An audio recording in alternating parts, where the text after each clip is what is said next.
אני רותי יהושע, מנהלת את המשרד של הקרן לידידות. זהו יום בחיי, בואו איתי. הדבר הראשון שאני רוצה זה קודם כל בוקר טוב לכל המסדרונות, לחדרים, בחיוך. בוקר טוב, מה נעים? זה לא סתם עבודה, זה לא איזה שעובדת מזכירה, אני צריכה רק לנהל ניירת ונגמר הסיפור. לא, זה להיכנס לעולמם של אנשים. זה עבודה ממש מסביב לשעון.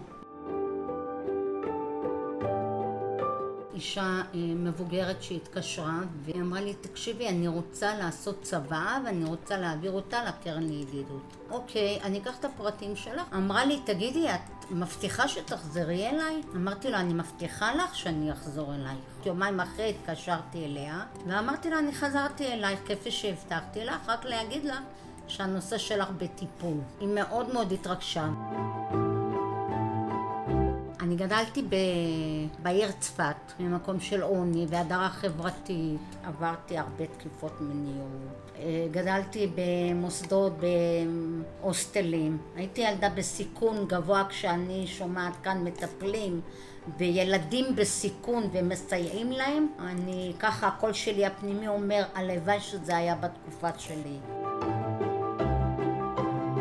זה השיתוף פעולה של כולם, זה אהבה בינינו. אנחנו ממש משפחה, אין כזה דבר אחד לא יהיה בשביל השני.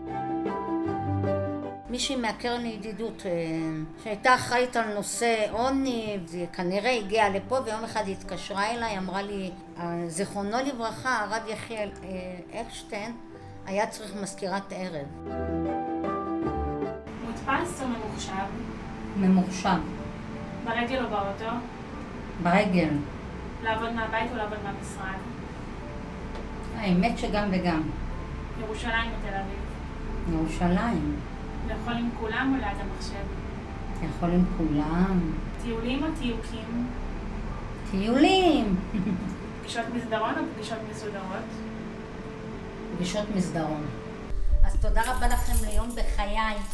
ביי, להתראות לכם, היה לי ממש מקסים. תודה רבה רבה.